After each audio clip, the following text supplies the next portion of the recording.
دیکھیے خورشید صاحب صحیح معنی میں ایک گلوبل سٹیزن تھے۔ ظاہر ہے ان کی شہریت تو پاکستان کی تھی، اور بعض اوقات انہیں اپنی بیماری کی وجہ سے اور خاص طور پہ حالیہ کچھ عرصے میں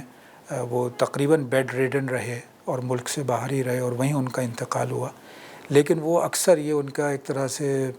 میں یہ تو نہیں کہوں گا تکیہ کلام، لیکن وہ اکثر اپنی اس پریشانی کا اظہار کرتے تھے کہ میرا دل تو پاکستان میں پڑا ہوا ہے اور میں چاہتا ہوں کہ وہاں ہوں، لیکن دوسری جانب یہ پاکستان ان کے لیے اسلام ہی کی دراصل دوسرا عنوان تھا، اور اس اعتبار سے وہ عالم اسلام کو بھی اپنے لیے اسی طرح سمجھتے تھے کہ جو پاکستان کی حیثیت ہو، کہیں بھی کوئی مسئلہ ہو اس کے لیے پریشان ہوتے تھے، اس کے لیے معلومات حاصل کرتے، اس کے لیے اپنا کنٹریبیوشن ادا کرنے کی کوشش کرتے۔ تو آپ کو معلوم ہوگا کہ جو آج کل اسلامی دنیا کے مسائل ہیں، اس میں بہت بڑا عنوان تو ایک افغانستان ہے۔ ان کی 20 تحریریں افغانستان کے حوالے سے ہیں، پھر تحریریں نہیں بلکہ افغانستان میں جب مختلف اوقات میں افغانستان میں سول وار تھی، اس زمانے میں وہ جماعت اسلامی کے ڈیلیگیشن کے ساتھ مل کر انہوں نے یہ اہتمام کیا کہ افغانستان میں اس سول وار کو ختم کروانے میں اپنا کردار ادا کریں، تمام گروہوں سے ملیں، اور طویل وقت انہوں نے اپنی صحت کی خرابی کے باوجود بھی کابل میں گزارا۔ جب ایران اور عراق کے درمیان جنگ ہو رہی تھی تو اس میں دونوں طرف کی قیادت سے رابطہ اور یہ کوشش کہ کسی طرح سے یہ ختم ہو، اور مجھے یاد ہے ایک موقع پہ تو مجھے بھی انہوں نے موقع فراہم کیا کہ جب اسلامک کونسل کے نام سے اسلامک کونسل آف یورپ انہوں نے سالم عزام صاحب مرحوم کے ساتھ مل کے لنڈن بیسڈ بنائی تھی، اس کی ایک یونٹی کانفرنس اسلام آباد میں منعقد ہوئی جس میں مجھے بھی سعادت ہوئی اور خورشید صاحب نے مجھے بھی اس کے انتظامات میں شریک کیا۔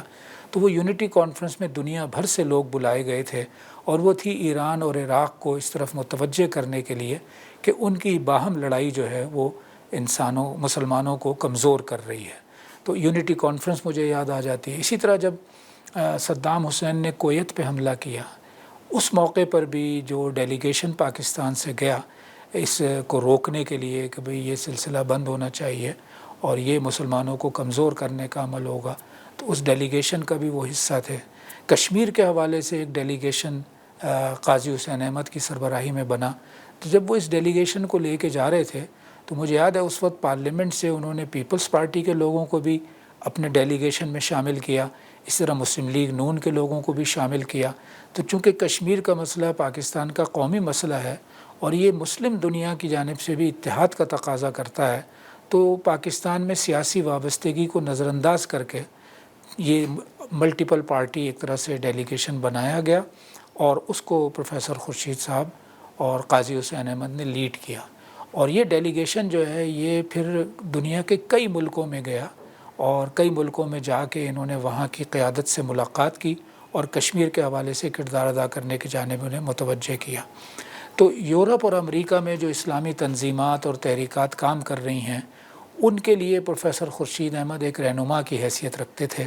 اور اس رہنمائی میں ان کا بنیادی نقطہ یہ اتحاد والا ہوتا تھا،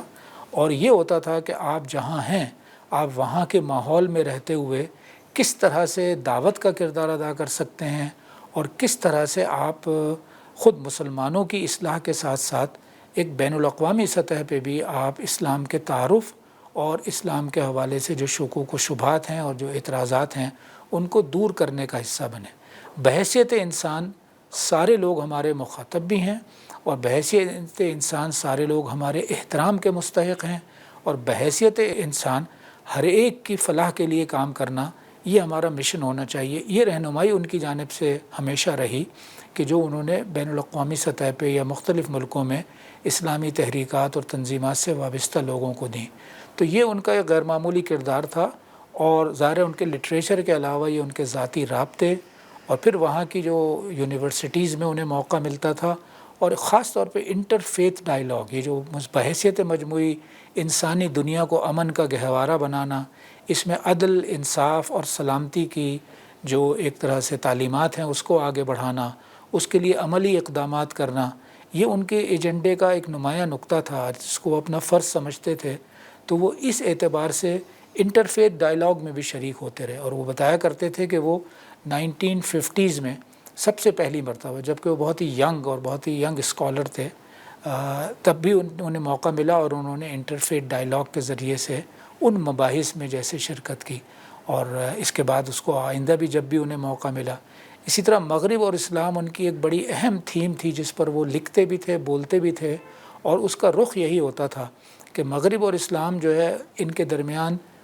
تعامل یعنی انٹریکشن بھی ہونا چاہیے، ان کے درمیان تعاون بھی ہونا چاہیے، لیکن ان کے درمیان تصادم کی طرف نہیں جانا چاہیے. یہ ان کی سوچ تھی، اور اسی لیے بعض اوقات وہ بہت یعنی فطری طور پہ شدت کے ساتھ لیکن دلائل کی ذریعے مغرب کی غلط پالیسیوں کا احاطہ کرتے تھے،